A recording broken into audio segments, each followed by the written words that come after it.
আপনারাও আমাদের প্রিয় খেলনা অর্ডার করতে পারেন www.kuntunkids.com থেকে। Link is in the description. দাদার বিয়ে। একদিন গট্টু চিংকি স্কুল থেকে ফেরে আর দেখে যে ওদের কাকু ঘরে এসেছে আর বাবার সাথে লিভিং রুমে বসে গল্প করছে। গট্টু চিংকি ওনাকে দেখে দৌড়ে গিয়ে জড়িয়ে ধরে। আরে কাকু, তুমি কখন এলে? তোমাকে দেখে আমার খুব ভালো লাগছে। আমারও কাকু। তোমার সঙ্গে কি গোলু দাদা আসেনি? গট্টু চিংকি, না না, আজকে তোমাদের প্রিয় গোলু দাদা আসেনি, কিন্তু আমি ওনার বিয়ের কার্ড এনেছি।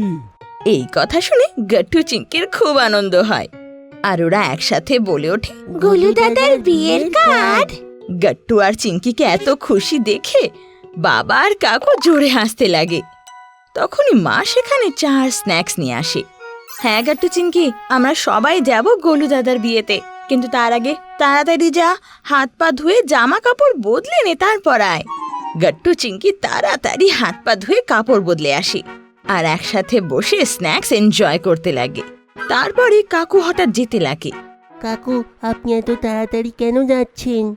বাবা, আমাকে বিয়ের অনেক প্রস্তুতি নিতে হবে, এখন আমি আসি, তোমরা তৈরি হয়ে নাও। আর কাকু এটা বলে সেখান থেকে চলে যায়। আর গট্টু চিংকি সঙ্গে সঙ্গে রুমে গিয়ে নিজের আলমারি খুলে বসে, নিজেদের জামা কাপড় এদিক ওদিক রাখতে লাগে। তখনই সেখানে মা চলে আসে। আরে গট্টু চিংকি, কি করছিস তোরা? জামা কাপড় এদিক ওদিক রাখছিস কেন? মা, আমার ব্লু শেরওয়ানি কোথায় গেল? আমি পাচ্ছি না। এখন গোলু দাদার বিয়েতে কি পরবো? হ্যাঁ মা, আর আমার সেই পিঙ্ক ড্রেসও পাচ্ছি না। ওটা কি সুন্দর ছিল, বিয়েতে তো ওটাই পরবো আমি, তাও সেই পিঙ্ক হেয়ার ব্যান্ড পরে। আরে গট্টু চিংকি, বিয়ে তো এখনো অনেক দেরি।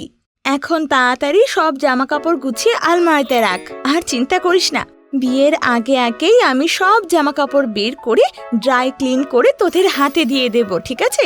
ঠিক আছে মা, কাপড় জামা ভালো করে রেখে দিচ্ছি। তারপর গট্টু চিংকি সেই বিয়ের জন্য অধীর অপেক্ষা করতে লাগে। আর দেখতে দেখতে বিয়ের তারিখও চলে আসে। বিয়ের দিন গট্টু চিংকি মা বাবার সঙ্গে সেজে গুজে কাকুর বাড়ি পৌঁছে যায়। গোলু দাদাকে দেখে ওরা দৌড়ে গিয়ে তাকে জড়িয়ে ধরে। গোলু দাদা, দেখো আমরা এসে গেছি, তোমার বিয়েতে খুব মজা আসবে। হ্যাঁ হ্যাঁ গোলু দাদা, তোমাকে বিয়ের অনেক অনেক শুভেচ্ছা। হ্যাঁ দাদা, congratulations. Thank you Gattu Chinki. তোমরা কি জানো, আমি তোমাদেরই অপেক্ষা করছিলাম। আর যখন বরযাত্রী বের হবে, তুমি লোকেদের আগে গিয়ে খুব নেচো। ওকে গট্টু চিংকি? হ্যাঁ হ্যাঁ গোলু দাদা, একদম।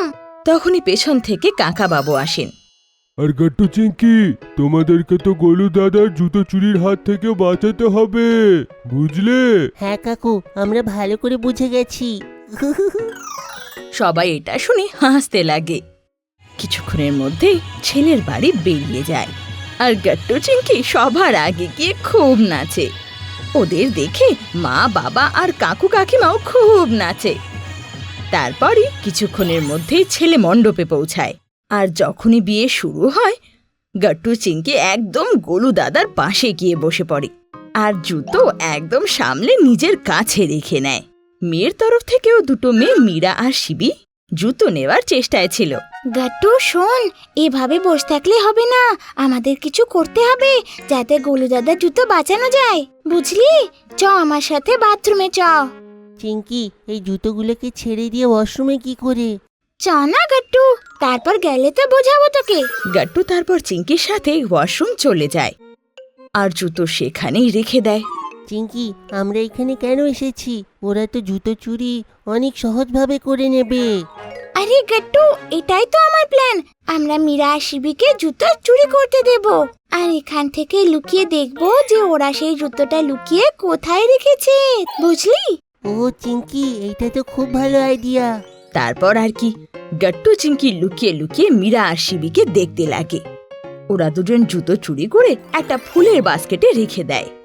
বিয়ের পর যখন ওরা গোলু দাদার কাছে টাকা চাইতে যায় জুতোর জন্য, তখন গট্টু চিংকি হাসতে লাগে। গট্টু চিংকি, তোমরা হাসছো কেন? তোমাদের তো জুতো চুরি হওয়ার হাত থেকে বাঁচানোর ছিল না। গোলু দাদা, তোমার জুতো চুরি হয়নি, ওইটা তো আমার কাছে আছে। এটা শুনে সবাই অবাক হয়ে যায়। এটা কি বলছো গাট্টু?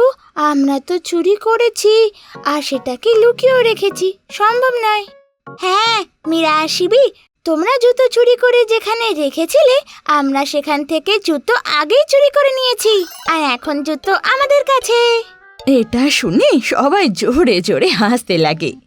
আরে বাহ গাট্টু চিংকি, তোরা দুজন তো সত্যি মাথা খাটিয়ে কাজ করেছিস, দারুণ। সত্যি গাট্টু চিংকি, আজ তো তোদের জন্য আমাদের দারুণ মজা হলো। হ্যাঁ তোরা দুজন তো খুব স্মার্ট। আমাদেরও খুব মজা আসলো মীরা শিবি। জুতো চুরি আর বিয়ের বাকি সব কর্মকাণ্ড শেষ হয়ে যখন সবাই নিজের নিজের ঘরে যাবে, তখন গাট্টু চিংকির চোখ খাবার স্টলের দিকে যায়। গোলু দাদা, অনেকগুলো খাবার এখনো বেঁচে আছে, এর কি হবে? এখন তো এইসব খাবারগুলো আমাদের ঘরেই যাবে মনে হয়, কিন্তু বাকিগুলো ফেলাই হবে। গোলু দাদা, এর চেয়ে ভালো তো এটা আমরা গরিবে ভাগ করে দিই। আমার স্কুলের টিচার বলেছিল যে আমাদের বিয়েতে যত খাবার দাবার বেঁচে যায় সেগুলো আমাদের গরিবদের মধ্যে ভাগ করে দেওয়া উচিত, কারণ ওটা ওদের দরকার। ঠিক বললে চিংকি, আমাদের ঘরের পেছনে যারা দরকারে থাকে তাদেরকে এই খাবার খাওয়ানো যেতে পারে। তুমি কি আমার সঙ্গে যাবে? হ্যাঁ দাদা, নিশ্চয়ই, আমরা নিশ্চয়ই যাব তোমার সঙ্গে। হ্যাঁ দাদা, আমিও যাব। পরের দিন গোলু দাদা গাট্টু চিংকির সাথে গিয়ে সেই সব খাবার গরিবদের মধ্যে ভাগ করে দেয়। আর এভাবে গাট্টু চিংকি নিজের গোলু দাদার বিয়ে এনজয় করে। আপনাদের যদি আমাদের ভিডিও ভালো লেগে থাকে তো আমাদের ভিডিওকে লাইক করুন, কমেন্ট করুন আর সাবস্ক্রাইব করুন।